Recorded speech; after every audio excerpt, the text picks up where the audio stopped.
In primary teeth, when deep cavities are in the nerve or close to the nerve, it's sometimes necessary to perform a pulpotomy. A pulpotomy is the removal of the irritated part of the pulp while leaving the healthy root canals intact. A pulpotomy usually involves 4 common steps. First, we make an opening into the tooth and remove the part of the nerve in the top of the tooth. Next, we place medication to promote healing.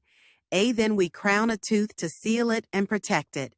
We want the entire procedure to become comfortable for your child, so the first thing we do is make sure they're thoroughly numb.